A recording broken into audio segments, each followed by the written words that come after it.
How's it going, everybody? It's Matt here from Bastone Guitars. Been a little while, I know. I'm not really good about cranking out the videos, but you guys aren't really doing your part either. I'm not getting enough subscriptions to monetize, so I guess I don't owe you anything if you don't owe me anything. Right? All right. So anyway, as long as we're here and we're talking, I thought I would finally do the video I've talked about doing before, show off this bass. This is the bass I call the Leonidas, named after Leo Fender because this thing's dripping with Fender ripoffs. When I decided to build this, this was the second scratch-built bass I ever did. My first video I ever put on here for the Bastone channel was about the Providence bass, which is this one right here. That was build number one. First bass I ever built from scratch. So when I did this one, decided to do things a little different. That one was basically a jazz bass, and I wanted a P bass really bad when I built this, and I didn't have a P bass. So I went with traditional P bass materials. As far as the body is swamp ash. I know not all P basses are ash. A lot of them are alder, like my other bass that I built. They are often ash, and I wanted to do something a little prettier because I wanted a green bass. I'd never had a truly dark green bass like this, so I thought something with some wood grain would look cool if it was green. Let's see what else we got going on. As far as, this has got cues from the jazz bass, the P bass, and of course the Jag. The only jazz bass element to it really is it's got an 1.5-inch neck like a jazz bass, and a rosewood fretboard, abalone dot inlays on it that I put in.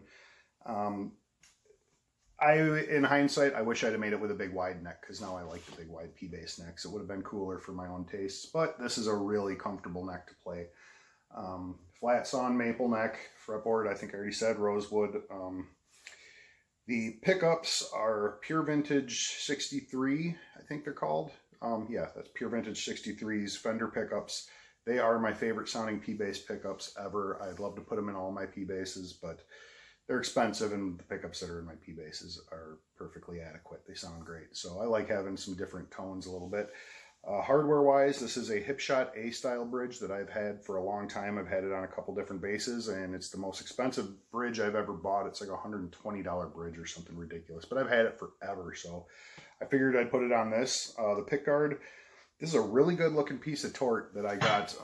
Bought it on Amazon, I believe. It was shipped from China in a full rectangle. I had to make a template and make it myself and everything. The biggest mistake I made with this bass is second bass in a row that I did with a single action truss rod. So all I can do is pull back on it.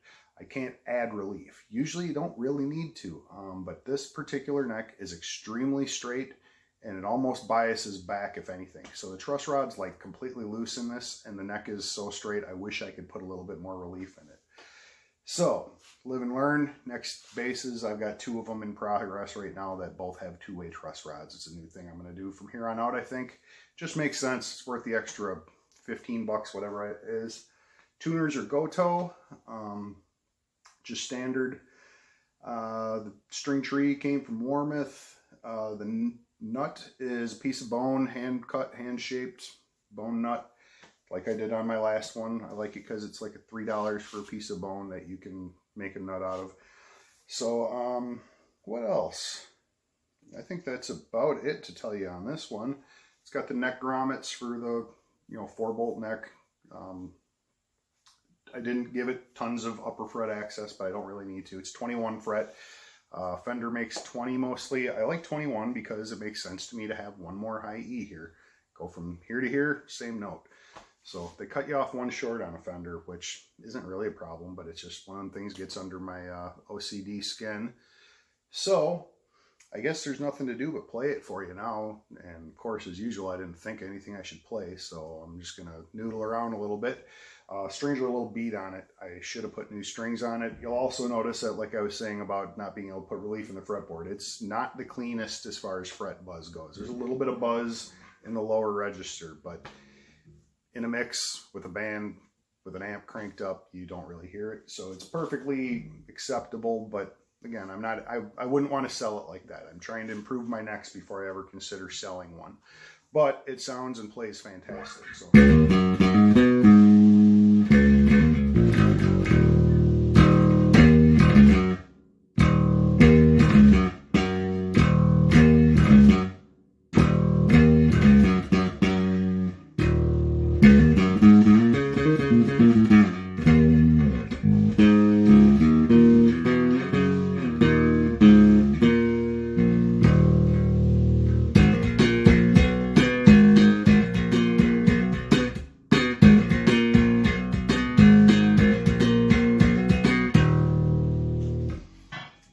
pick for a second, huh?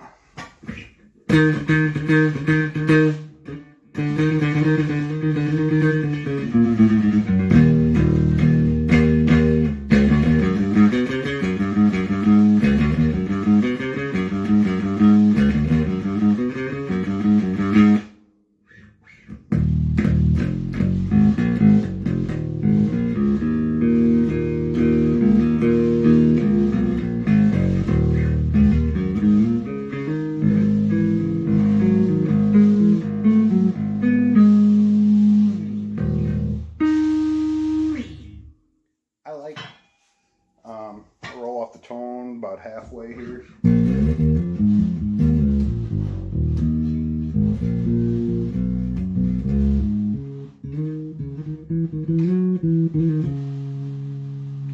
Way off.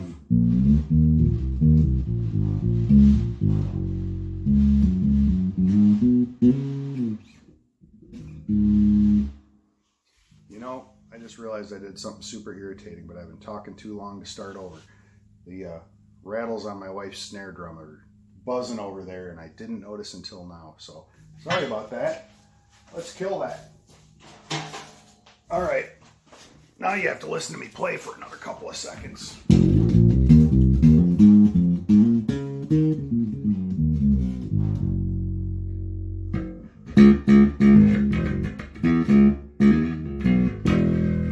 Got rid of my compressor on my pedal board because I needed the money to buy something else cool that I'm going to talk about sooner or later. So that's why my playing's a little rougher than usual. My fix-it pedal is no longer here, so I guess I'm just going to have to learn to play better. But I like when you roll the treble off just a tiny bit anyway.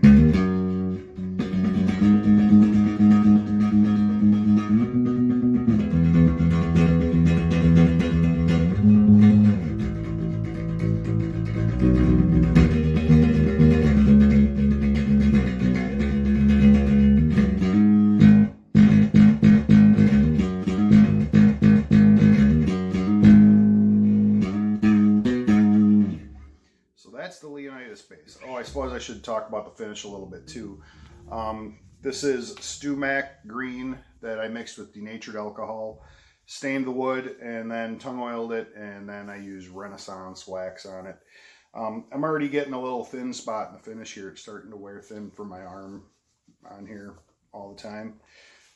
I'm okay with that. It's one of the reasons I like oil finishes, is because I don't like to have to worry about dinging things, scratching things, and this will look fine. It's going to take some wear, and it's probably going to look pretty much like this almost forever. So I could have done a better job at the finish, that's for sure. The neck could have used a little more oil yet. Could have sanded a little longer in a couple of spots. But I really wanted a Jaguar looking bass. I really wanted a P-bass sounding bass. And at the time, I was all about the jazz bass necks. So I made a mishmash of all three of them. The other thing was that I wanted this big pickguard, especially because I don't like that little metal cover that they put on the Jags from the jazz bass. I wanted to take that sweeping lines more like a P-bass. So I had to do it all myself from scratch, and I'm really happy with the results. It sounds fantastic in my opinion. I play it a lot with my band, although lately I've been favoring my Fenders just because they always sound and play the same. And to be perfectly honest with you, this one, the neck, it moves a little with the humidity. Like in the winter and summer, it needs totally different setups. I just had to tweak it up a little bit just to do this video here. But this is better than the last bass I built, and I love the way it looks. I love everything about it aesthetically. This is everything I wanted in a bass that nobody else was going to build for me. So as far as the way it looks, I couldn't be happier with it myself. A few people don't like the way it looks, and I couldn't care less. If it's not for you, it's not for you, man. That's somebody out there likes those Parker Fly guitars. I'm cool with that. It's not for me. But anyway, so this is the Leonidas. This is bass number 2. Maybe I'll show the parts for bass number 3, like where I'm at with it, in one of these next videos soon. But I figured I better get some content out here before too long, or else everyone's going to forget I exist, the half dozen of you that knew about it. So I hope you enjoyed this. I hope you like the Leonidas, and if you don't, I couldn't care less. I shouldn't say that. I kind of care. I care a little bit. But if you're going to be mean about it, I don't care. You can be mean as you want. But anyway, I will try to get another video out here soon. Thanks for paying attention to me while I sit around and goof off in the garage. We'll talk again soon. Take care.